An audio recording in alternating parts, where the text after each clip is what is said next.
Hi, I'm Lena Petrov, 32, and this happened last Christmas. I flew home to our sprawling brick house just outside of Boulder, Colorado.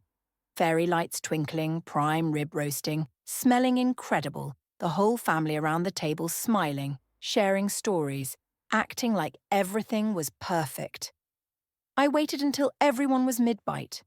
Then I smiled and asked, "Hey, did the clinic already send over the pre-authorization for the treatment plan?" My dad and my stepmom exchanged a glance and actually chuckled. "Oh yeah, it came last Tuesday," Dad said, super casual while slicing more meat, but we used that money for Jake's 30th birthday extravaganza. A man only hits the big 3-0 once, right? The table kept beaming like he'd just commented on the fresh snowfall. I set my knife down slowly, looked them dead in the eyes and said, "Real calm. So I guess you still don't know who actually needed that procedure." The room went dead silent. Dad's face went sheet white. My stepmom froze, a forkful of green bean casserole halfway to her lips. Jake just stared at his plate like nothing had happened. That one sentence turned Christmas dinner into a disaster in 3 seconds flat. If you've ever dropped a single line at a family gathering that made everyone choke on their food, drop your story in the comments. I swear I read every single one. And keep watching till the end because what happened to them afterward? Yeah, you're going to want to see that. Their faces went ashen, and nobody said another word for the rest of the night. The morning light filtered through the slats of the bamboo blinds in the den, but I hadn't moved from the armchair all night. My phone was still in my hand, the screen cracked from when I'd dropped it hours ago. I finally unlocked it again and opened the banking app one more time, praying I'd imagined the number. 0. $195,000. Gone. I'd spent the last decade keeping this family above water. Every paycheck went straight into their lives while I survived on instant noodles and double shifts. Jake's tuition at CU Boulder. The down payment on his Audi when he turned 25. The security deposit on that luxury loft in the Pearl Street area so he could make connections. The endless supplementary cards on my Visa Black card that he handed out to his buddies like they were business cards. I never said no. Not once. 10 months earlier, Jake had crashed at my apartment after a party. He was out cold on my sofa. I noticed his skin was covered in a strange, patchy rash again. He'd been complaining about fatigue and sensitivity for weeks, blaming it on stress and bad allergies. A gut feeling told me it was worse. While he slept, I carefully used a saliva test kit I'd ordered online. I drove the sample to the specialized lab myself the next morning. 2 days later, Dr. Isaiah Vance, my ex, and still the only dermatologist I trusted, called me personally. "Lena, it's an aggressive autoimmune disease, systemic scleroderma. We've caught it early. If he starts this specialized immunosuppressant regimen within the next 6 to 8 months, there's a 90% chance we halt the progression and prevent irreversible tissue damage. After that window closes, it's a lifetime of managing progressive hardening of the skin and organs." I didn't tell a soul. Jake would have panicked. Dad would have downplayed it. Anya would have made it all about her. So I did what I always do. I handled it quietly. I set up a revocable living trust in my name only. Trustee? Me. Beneficiary? Jake Petrov. Medical expenses only. I poured every bonus, every side hustle paycheck, every skipped meal into it. $195,000. The exact amount the private treatment center at Johns Hopkins required up front for the first year of the protocol. Because I travel for consulting sometimes, I added one single emergency clause. In case of immediate medical need for Jake, either parent could request disbursement with verbal confirmation and a follow-up email from me. I never thought they'd use it. They did. Last week, while I was stranded in Seattle on a client site, Anya called my private banker. She used the exact words, "Lena's abroad, Jake's in a medical crisis. She authorized me to handle it." Then she forwarded an email from an address that looked exactly like mine, lena.mobile.consult.84@gmail.com. giving permission. The banker saw the clause, saw the email, heard Anya sob on the phone, and released the full amount in one transfer. Where did it go? Jake's 30th birthday bash. A private ski chalet rental for the weekend. A semi-famous DJ flown in from LA. A custom laser light show over the Rockies. 250 guests, half of them aspiring models and entrepreneurs who needed the content. An open bar catered by the most hyped pop-up in Boulder. Fire pits, heated tents, the works. I pulled up Jake's Instagram. The highlights were still there. Him doing a shot ski.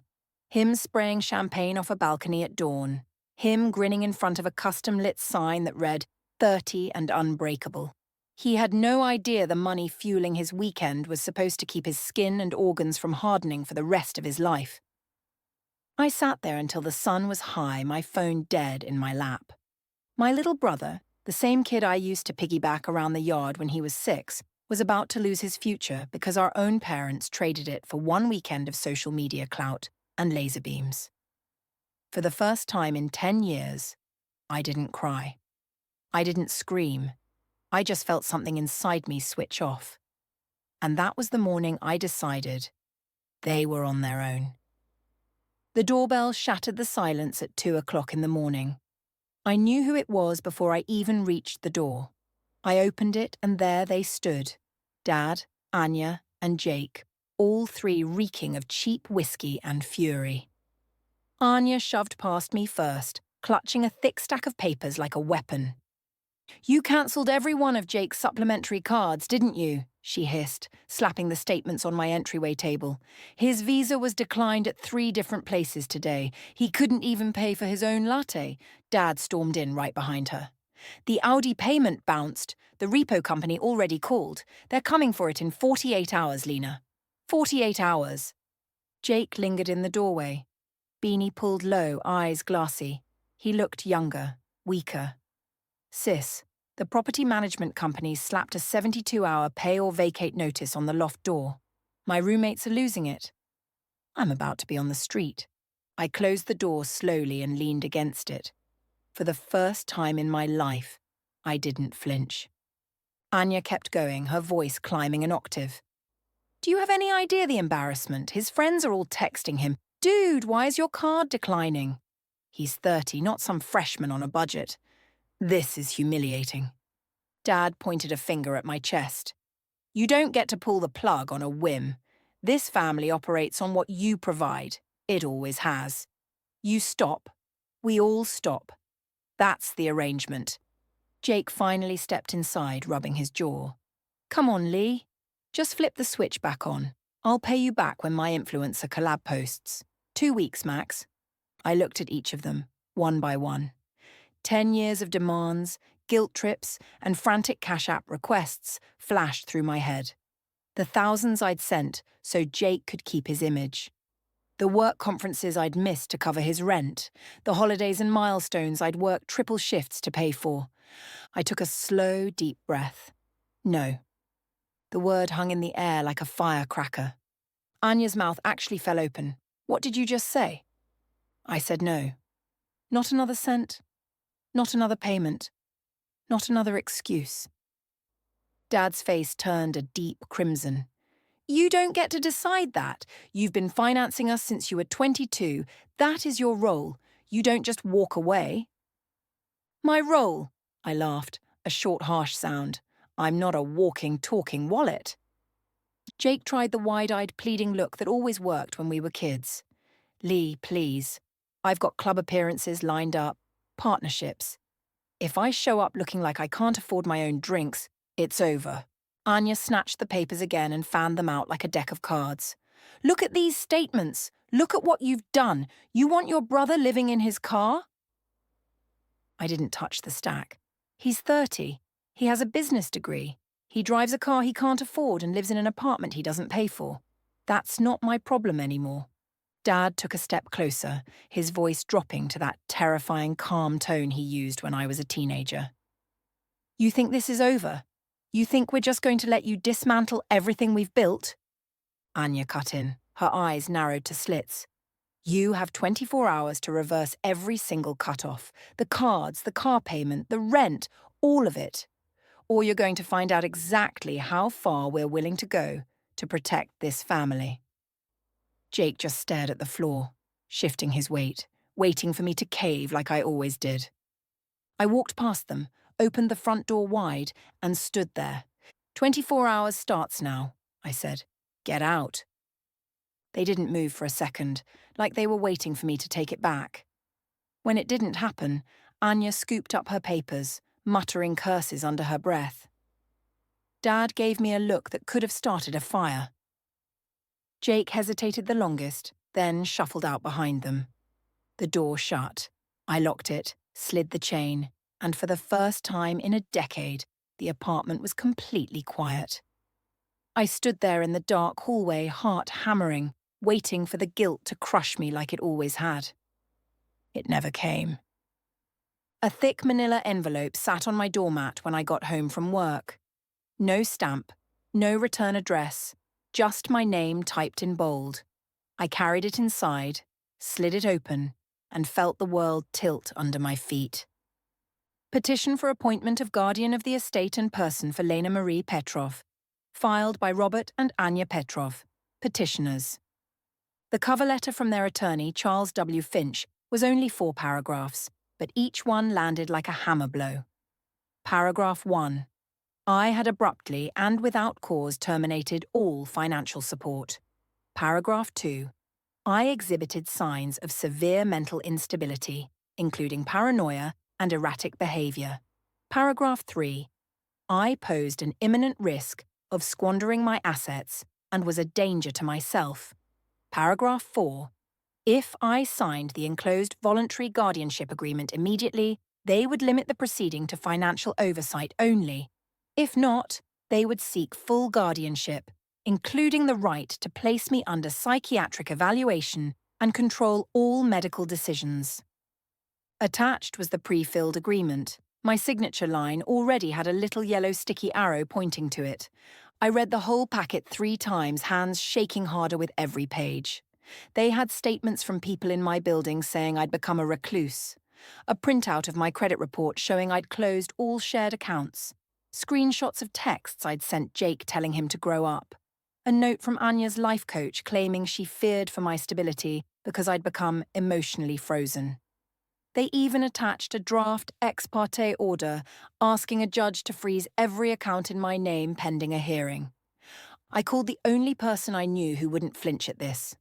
Carla Rossi, the lawyer I'd used once for an NDA. She picked up on the second ring. Lena, slow down. Send me everything. Now. 20 minutes later, she called back. They're filing under the Colorado Probate Code. The law allows family to petition for guardianship if they can show incapacity. This voluntary agreement is a trap. If you sign, you hand them the keys to your entire life. If you fight, they'll push for an emergency hearing.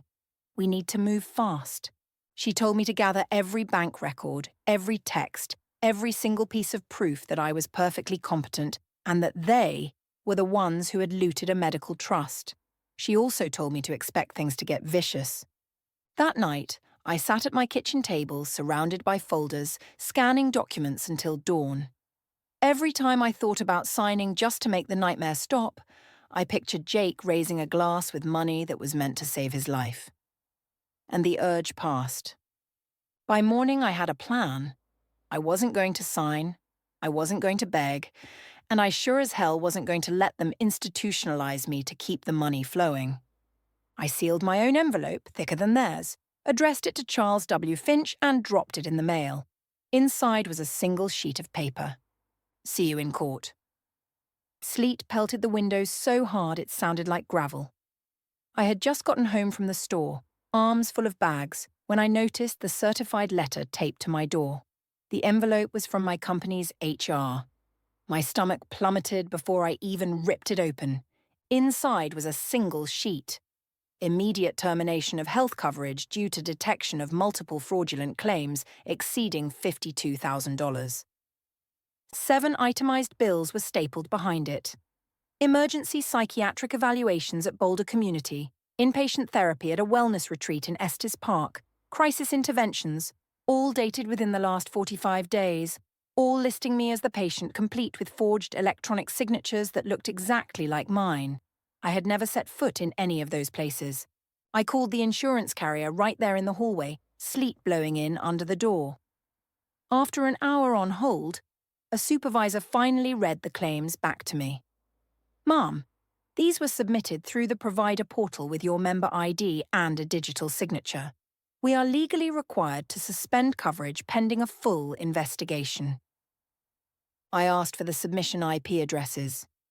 She read them off. Every single one traced back to the router in my childhood home. That same night, just past 1 a.m., someone started pounding on my door so hard the frame shook. I crept to the peephole. 2 Boulder PD cruisers sat in the driveway, light bars painting the icy rain red and blue. The officer closest to me brushed sleet from her jacket. Her badge said Miller. Officer Tara Miller. "Ma'am, we received a 911 call from a family member stating you were inside threatening self-harm. The caller reported hearing shouting and objects breaking. We need to come in and confirm you're safe." My teeth started chattering. "I'm alone. I was sleeping." She nodded, unsurprised. "Policy requires a welfare check when the call is this specific. It'll just take a minute." I stepped aside. 2 officers moved through my apartment. Fast. They opened closets, checked behind the shower curtain, shined flashlights under the bed. One of them radioed back. "Subject is conscious, no visible injuries, no signs of disturbance." Officer Miller handed me a refusal of medical transport form to sign. As they turned to leave, she paused on the doorstep, sleet swirling around her. "You want to tell me who's got such a problem with you?" she asked quietly. I let out a single painful laugh. "My parents." She didn't blink. "We get those calls. Most aren't legitimate." She handed me her card. "Next time, call me directly. I'll make sure the responding units know the history." After the cruisers left, I stood in the open doorway, letting the frozen rain blow in until my face went numb. Then I shut the door, bolted every lock, and dragged a heavy bookcase in front of it for good measure. I opened the insurance portal on my laptop and watched my premium plan turn red. Cancelled. Fraud investigation. $52,000 in fake claims. One phone call at 1 a.m. with cops at my door. They weren't even trying to be clever anymore. I curled up on the couch, still in my wet coat, and let the absolute solitude of my situation crash over me. No one was coming to help me. No one even believed I needed help. I stayed there until the sky turned a dull morning grey, clutching Officer Miller's card so hard the edges cut into my palm. A process server in a cheap raincoat found me in the Whole Foods parking lot on a deceptively sunny spring afternoon. He stepped in front of my car and handed me a thick white envelope with the blue Boulder County seal. I knew what it was. Summons in Re. Guardianship of Lena Marie Petroff. Hearing. May 12th, 9 a.m. Courtroom 4, C. Clerk of Court, David Chen, presiding. I leaned against my hood and read every page in the Sun. 9 witnesses. A Dr. Aaron Lee, board-certified psychiatrist, claiming he'd treated me for a debilitating depressive episode with paranoid features. A social worker alleging I'd refused her visits and threatened to harm myself. Former colleagues swearing I'd become agitated and reclusive. A bartender from a pub I never visited saying I'd broken down sobbing about wanting to disappear. Every affidavit was notarized on the same date, all painting me as an unstable woman who had callously cut off her dependent family. The prayer for relief asked Clark Chen to declare me incompetent, appoint my parents as guardians, and grant them immediate power to freeze my assets and revoke my driver's license. I drove straight to Carla Rossi's office. Carla spread the papers across her massive desk, highlighting them in different colours. 9 sworn statements filed in a 5-day window, she said, her voice low and furious. That's not an accident. That's a coordinated hit. Look, the same notary on 6 of them. 2 witnesses used the exact same phrase. Subject stated she was done being the family's piggy bank. Word for word.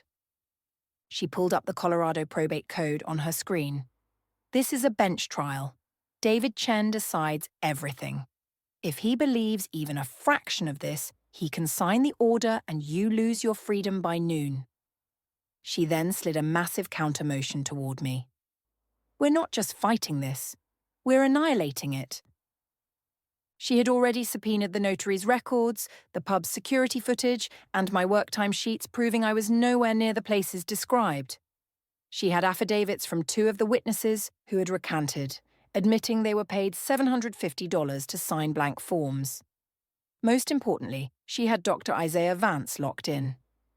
He'll testify live, Carla said. Full disclosure of Jake's diagnosis, the missed treatment window, the forged trust documents, the invoice for the laser show. Everything, under oath. For the first time, your parents will hear the truth from someone who isn't you.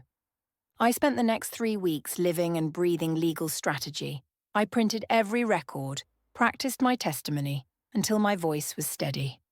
I walked the courthouse corridors on weekends to memorize the path from security to courtroom 4C.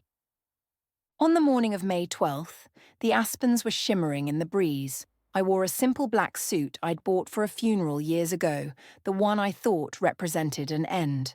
Today, it felt like a new beginning. Inside, the courtroom smelled of old wood and anxiety. Dad and Anya sat at the petitioner's table in new, stiff clothes. Their lawyer Finch kept clearing his throat. Jake sat behind them, beanie on, scrolling through Instagram, completely detached. Clerk David Chen entered. He had a quiet intensity that commanded the room. Finch stood. Your Honour, this is a sad case of a daughter, in a downward spiral. Carla was on her feet before he finished. Your Honour, this is a predatory attempt at financial control through a weaponized legal process. We move for dismissal and a criminal referral. Chen's gaze swept over the witness list, then settled on me. Call your first witness, Ms. Rossi. Carla smiled, a sharp, confident gesture. The respondent calls Dr. Isaiah Vance. The side door opened, and the house of cards they had built began to collapse. A sudden spring hailstorm drummed a frantic rhythm on the courthouse roof. I sat at the respondent's table, my hands cold around a pen.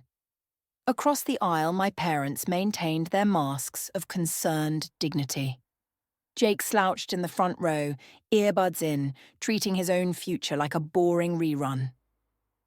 Clerk David Chen took the bench.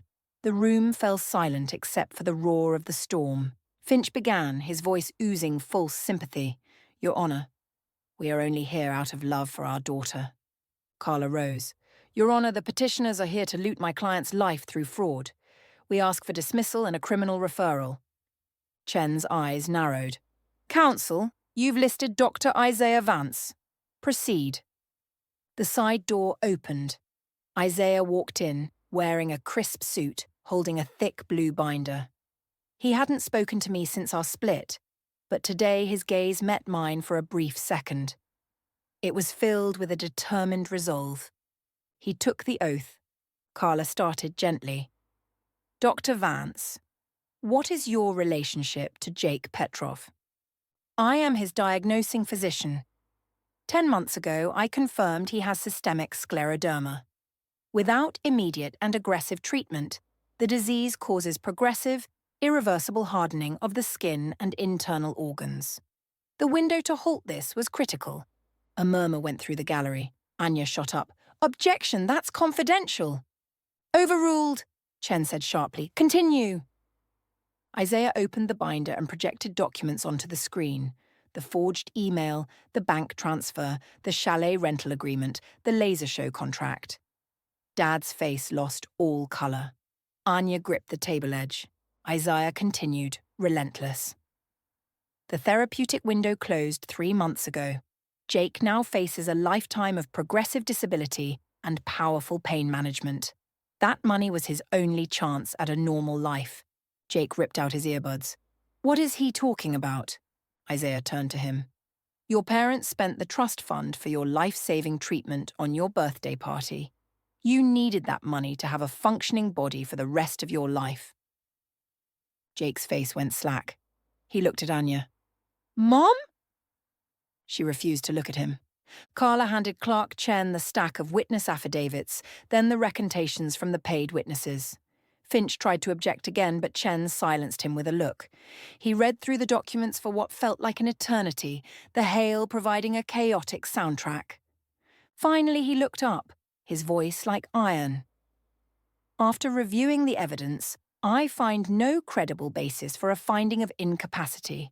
The petition is frivolous, filed in bad faith, and supported by what appears to be coordinated perjury and financial exploitation. He turned to my parents. Robert and Anya Petrov, your petition is denied with prejudice. All filing fees and the respondent's attorney fees will be assessed against you personally. He brought down the gavel. Furthermore, pursuant to Colorado state law, this entire record is referred to the Boulder County District Attorney for immediate criminal investigation into elder financial exploitation, forgery, and subornation of perjury. The gallery exploded. Bailiffs moved in. Chen stared straight at my parents. This case is closed. Deputies will see the petitioners out. Dad tried to stand but stumbled. Anya was openly weeping. Jake just sat there, staring at the projected invoice for the laser show that cost him his health. Isaiah stepped down, gave me the slightest nod, and walked out. I remained seated until the room emptied, the hail still pounding the windows, letting the finality of the victory sink in. They lost. And for the first time in years, I could take a full, deep breath. Jake's first major symptom was the tightening of the skin on his hands. By late summer, he struggled to make a fist. By fall, he needed a wheelchair for anything more than a short distance. The pain management escalated from Tramadol to OxyContin within months. At 31, he qualified for disability, which came out to about $900 a month after insurance deductions. That was his entire world now. Dad and Anya lasted about 4 months after the hearing. The court-ordered sanctions and legal fees totaled nearly $140,000. The bank foreclosed on the Boulder house right after New Year's. I heard through a mutual acquaintance they packed a small trailer and drove away, destination unknown. I never listened to their pleading messages. I put my Colorado condo on the market in February. It sold in a week to a tech couple from California. I paid off my last personal debt, severed the final financial strings, and bought a one-way ticket. Denver was only 30 miles away, but it felt like a different continent. New job, new apartment in Lohi, a new phone number nobody from my past had. At work, I started going by my first name, Lena, shedding the Marie I'd used as a shield. The final closing was on a bright, windy day in April. I drove up to Boulder one last time, music blasting. The Flatirons stood as majestic as ever. I pulled into the driveway of the condo I'd worked so hard to own. The new owners had already put out a pot of red geraniums. I walked through each room one final time. The living room where Christmas imploded. The kitchen where I made Jake pancakes when he was small. My home office, now empty and echoing. I left the keys on the granite countertop and locked the door behind me for the last time. Standing on the sidewalk, I took one last look at the mountains that had been my backdrop for so long. Somewhere in the city, Jake was probably waking up to another day of a body that was betraying him. Somewhere in a cramped rental, my dad and Anya were learning what it felt like to have the safety net they'd taken for granted vanish forever. I didn't feel victorious. I didn't feel vengeful. I just felt done. I got back in my car, rolled down the window, and let the cool, thin mountain air wash over me one final time. Then I drove east, toward the plains, and didn't look back. Here's what I know now. What I wish someone had told me at 22 when I first started bailing everyone out. Love isn't a blank check you're obligated to sign. Family isn't a life sentence of servitude you can't appeal. And the moment you agree to treat someone else's chaos as your own emergency, you mortgage your own future. If you're out there right now paying for mistakes you didn't make, raising adults who refuse to grow up, keeping a roof over the heads of people who would let you become homeless without a second thought, listen to me. You are allowed to stop. You are allowed to walk away. You are allowed to choose yourself without being the villain in someone else's story. Because the people who truly love you would never have put you in that position to begin with. That condo is gone. Those mountains are part of my past. And I have never slept more soundly in my entire life. If this story touches you, kindly like, subscribe, and share.